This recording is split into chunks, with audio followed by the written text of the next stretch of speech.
Morning grade 11s, this is Mr. Chauke. I'm a tutor for accounting, business studies, EMS, as well as research. If you're watching this, you're definitely at the right place. Please don't forget to subscribe to our YouTube channel by clicking that button down there. And I promise you that will make your accounting problems a thing of the past. So for this morning's topic, we're going to be looking at creditors reconciliation. And before we do this, we need to be able to understand some basic concepts and tricks that will help us to be able to do this in an easy way. So now what we firstly need to understand is the concept of creditors. We need to understand what are we talking about whenever we are talking about creditors. When we speak about creditors, we are speaking about the people whom we are owing money. We owe money to them. Why?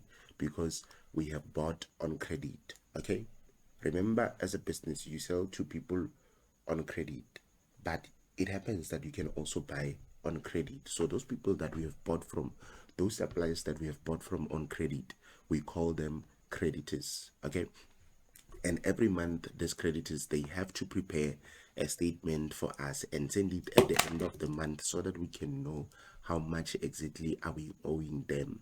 And when you do your creditors reconciliation, you need to be able to understand who is the business and who is the creditor. So now here they're saying that the stores received a statement of account from a creditor, which is also known as the supply. Okay, and that person they're saying that is known as Kumano suppliers. So you need to understand that the statement that we are receiving each and every month comes from the creditor. So if there are any mistakes that are in the statement that were made by the creditor, we are going to to fix that on the creditors reconciliation. Okay, and us as a business, what we do, so we need to understand, us as a business, we prepare creditors ledger. Okay, so a business prepares creditors ledger, and then the supplier prepares the statement. So if there are any errors that we have made as a business, we are going to correct them in the creditors ledger. It means that in the creditors ledger, we are going to correct errors that were made by us. If there was any information that was not recorded, if, for example, the supplier has recorded the information but we did not record that information, we are going to record that information in the ledger only if that information is accurate and was supposed to be recorded. But sometimes it can happen that we are aware of certain information but the supplier is not aware. So if that information was supposed to be recorded and there were no mistakes made, we will then have to inform the supplier to say, guys, we have this information but you don't have it. Please, let's fix this information so that at the end of the day we can have the same balances. Okay, so remember, the main aim of doing creditors reconciliation is to reconcile the balance of the ledger account with the balance of the statement that we are going to receive from the supplier. And here they're saying that reconcile the account of Kumano suppliers in the creditors ledger of DB stores with the statement received show negative amount in brackets. So meaning that if I'm supposed to reduce, I can show by the use of brackets. Remember, in accounting, the use of brackets means minus, so it's the same thing. Okay, and then also we'll have to go to 2.2 and also 2.3, but on this I'll just explain. I'm not going to go into detail. Okay, so now let's go to our information. We are given the creditors ledger here. Now in the creditors ledger, this is what we need to know. Anytime whenever we buy in the creditors ledger, we are going to record on the credit side. Why? Because a creditors ledger is more like a creditors control account, so it increases on the credit side whenever we buy. Okay, and then it is reduced on the debit side whenever we return things or we are given a reduction or we are also paying. Hence, if you look at this, you will see things like if there's any receipt that was made, you will see it's on the debit side. The EFT here, it's on the debit side. Why? Because it was a payment. So remember, in the creditors ledger, whenever you make any purchase, you're going to record on the credit side. Whenever you make a payment or you get a reduction, you're going to record that on the debit side. Okay, but in the statement, it's going to be a different thing. The statement is sent to you as a data. The business looks at you as a data. So obviously it means that whenever you buy your statement will show that you have bought on the debit side. Remember, a debtor is an asset, so the statement will show that your purchases have increased on the debit side, and whenever you make a payment or you get a reduction, your statement will show that on the credit side. Remember, when the supplier prepares the statement for you, they are looking at you as a debtor, not as a creditor. Very important. So there's also some set of information that we also need to be aware of. Here they're saying that the statement includes transactions up to the 25th of July 2018, meaning that anything else that happened after that will not be reflected on the statement, meaning that some of the transactions that happened after the 25th, they may be available in the creditors ledger, but they will not be available in the statement. Why? Because the statement was printed before those transactions. Everything up until the 25th will appear, but anything after that will not appear, and we need to make sure that that information is recorded as soon as possible. So in this activity, they want us to look at those adjustments, and then from there we will need to indicate whether they will affect either the creditors ledger or the statement. So let's go to this. Here they're saying that invoice number 154 was recorded incorrectly on the statement. Keyword incorrect. Okay, so if they're saying that it was recorded incorrectly on the statement, it means that we need to fix the error on the statement. So we need to go to invoice number 154. So meaning that the correct one is the one that is in the ledger. Okay, so the one on the ledger, invoice number 154, is the one that is correct. So we can tick it to show that they've mentioned it, and then we need to check if it's the same as this one. You can see the amounts are not the same. In the statement it's more, and then in the ledger it's less. So what are we going to do? We are going to check for the difference between the two. 4,365 minus 3,915, which will give you 450. So it means that our statement was overcasted by 450. So we need to make sure that we reduce our statement. Why? Because remember, your invoices make your debt to be more, so which means that the statement was more by 450. Is the same as them saying that the invoice number 154 was overcasted by 450 on the statement, so which means we must do the reduction. Okay, so what we're going to do, we're going to put a minus on the statement in the answer sheet. So here we are. For number one, we know that the ledger is not affected because it is the one that is correct. So here would have 450, and then from there you are done with the first transaction. And then remember, I said that we will need to tick here so that we can be able to see which transactions have we not used at the end of the day. Okay, so the next one says that invoice says that the goods returned on the 18th was posted incorrectly in the creditors ledger. So meaning that the error is in the creditors ledger. So we therefore need to go to the creditors ledger and check what happened, because they said this was posted, the returns were posted incorrectly in the creditors ledger. So we can go to the creditors ledger and check the returns. So here we are. We have debit note. This is the one that is speaking about the returns. This is what they're talking about. If you look at this, the debit note was recorded as if we are purchasing, but when you check the source of reference, it says that creditors allowance journal, so which means that we were retaining things, but for them in the books they recorded as if we as a business, we recorded as if we were buying. So which means we must correct this. The first thing that you're going to do, you're going to put you can either do it like this: you minus 260 twice, or you say 260 multiplied by 2, so that you can, the first 260 corrects the error and the second 260 does the right thing. So what I will do, I'll just do it like 260 multiplied by 2, okay, and which gave us 520. So what are we supposed to do? We are supposed to reduce the ledger by 520, not the statement. I hope you get my point. So we're going to go to the ledger in the second statement and say we subtract 520. Remember, the mistake was done in the ledger, not on the statement. Then we move on. So for this, you'll get 2 marks, and this one, it will also be 2 marks because you were calculating. If possible, please show how you got this. But unfortunately, because I'm using a bigger pen, I don't have enough space here. Okay.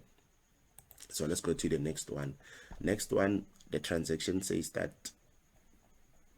they're saying that invoice number 708 in the creditors ledger was for goods purchased from another supplier, Dobe Stores. So in other words, this invoice number 780, we recorded it by mistake in our creditors ledger. So meaning that the correction must be done in the creditors ledger, because we are the ones who are aware of this, but the suppliers don't know. Why? Because they are not Dobe Stores. So what we did, we recorded the transaction that we did in another business in the books of our supply, in the ledger of our supply. So what we must do, we must take that out because it was not supposed to be there. Okay, so let's check invoice number 708, the one that they're talking about. Is this one, invoice number 780, 1,250. Remember, that is reflected in the ledger, so which means that the correction must be done in the ledger. Remember, this 260 has been dealt with. Let me also take it here so that we don't forget. Okay, so we are fine with that part.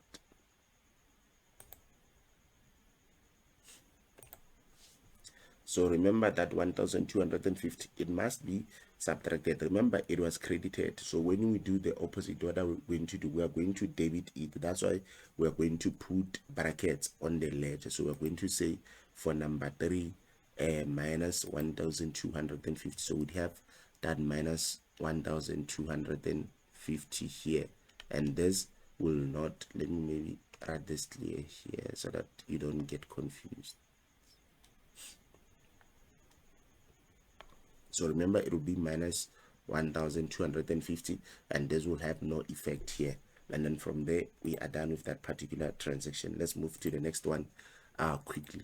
Next, they are saying that Kumalo suppliers did not grant a discount for the payment on the 16th, stating that the payment was too late to qualify for discount. So now the supplier did not give us discount. Why? Because we paid too late. So obviously, if you pay too late, the supplier won't give you the discount. So you'll find out that the discount was recorded in the books, in the ledger. We recorded the discount in the ledger. Let's check that discount that they're talking about. This is the discount that they're speaking about here. This 313. This 313 is what they're talking about here. Okay, so which is what we must reverse. This 313 must be reversed. Okay, so remember, in our ledger we gave ourselves the discount, but the supplier says that we were not supposed to get it. So what we are going to do, we must add it back. So we'll go to the statement for Roman figure number 5, and then we'll add 313 in the ledger. Okay, let me see.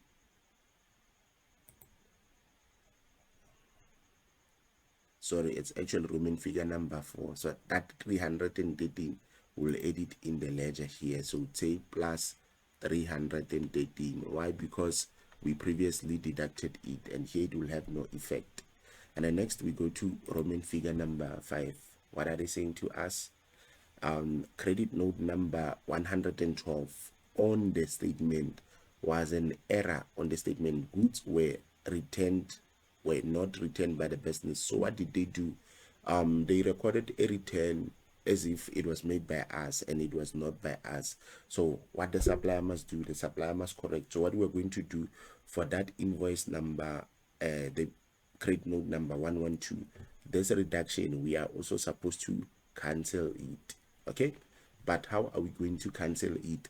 We are going to add it back on the statement. Okay, so this will not affect the ledger, but here it will be plus 188, and then from there the mistake would have been corrected. And then next, what we'll do, we'll check if there's anything that we are aware, any other transaction that they are telling us about, so that we can know whether to include it or not. So next, they are saying that interest on overdue account must still be taken into account. We need to check, where is this interest appearing? Is it in the ledger or in the statement? And remember, the interest can only be charged by the supplier, so we need to check if the supplier has recorded that interest. Here it is, interest on overdue account. It means that the supplier is aware here, but we were not aware. So what are we going to do? We are going to include that interest in our books, okay, in the ledger which is prepared by us. So we are going to have plus 124, and here would have no effect, okay. Now next, we must also check if there's any other transaction that we have not recorded. So next, let's check. We have transaction number or interest on overdue account has already been recorded. Now here's what we must confirm. Let's look at, there's no any other transaction here as far as I can see, so meaning that we just need to check if the information is the same. So if you can look at this on our statement, that 6,250 is appearing both sides. We are sure that it has already been mentioned, but there's a problem that we have not taken care of. If you look at this, this was also used on the other side, so meaning that the information is the same, right? But here's one thing that we don't have here, and look at the dates. On the 27th we have an invoice, you can see it here in our ledger, but when you look at this, the statement is ending on the 25th, so meaning that that invoice is not available on the statement. So we need to notify the bank about that invoice, so we're going to record this in the statement, okay. So it's invoice number 991, so we are going to add it to our balance in the statement. So it's going to be plus, this side it will not have an effect, then we'd have plus 1,708, okay. Then let's see if that information will match.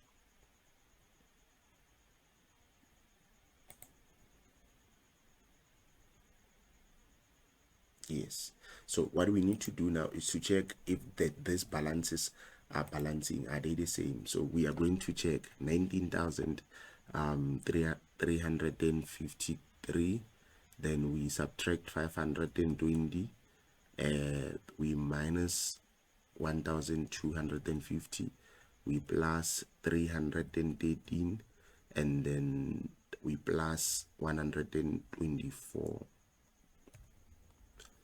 It is giving us 18,020. Remember, at the end of the day, these balances are supposed to be the same. So we have 18,020, and then next we can go to the next one. The next one we have 16,502, and then 502. Then we subtract 450.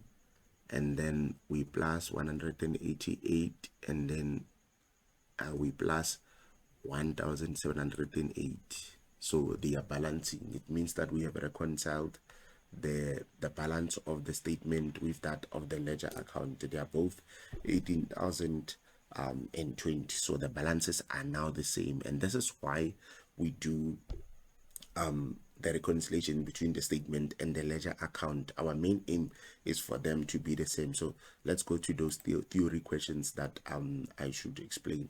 So here they're saying that invoice number 780 on the 12th of July was for goods purchased by the owner for his personal use. What advice would you offer him about this transaction? Quote a relevant gap principle for this. So this owner has purchased some things for personal use, right? And here's what we know. Here's what this owner needs to be aware of. Personal affairs should be kept far from those of the business. He's not supposed to record personal affairs on the things of the business, right? And also, whenever he buys things, if he buys for personal use, he should not buy it using the account of the business. In other words, business things and his personal things must be kept separate, and that is what we call the business entity rule. So he needs to make sure that the personal affairs of his life are kept separate from those of the business. Okay, I hope this makes sense. And remember, if you go to, I'm not so sure if we had some information here. So here, that's the transaction they are referring to. So whatever that he buys on credit on in his own personal capacity, he should not include it in the business, and that's what we call the business entity rule. Personal affairs and business affairs should be kept separate. So when you advise him, you must advise him in line with that. And then the next question says, the internal auditor wants to improve internal control of stock and creditors. Provide two control measures that he may consider. In terms of the internal control of stock, what we can advise is that they should check for deliveries against source documents. Each and every time a delivery of stock is made, they should check that against the source document so that they can be able to verify whether the stock was supposed to come or not. And then in terms of the creditors, they need to make sure that each and every time they get the statement, they check that against the source documents to see if what the creditors are saying we are owing and what we actually owe is the same. The only thing that can help them to verify those information, that set of information, is the source documents.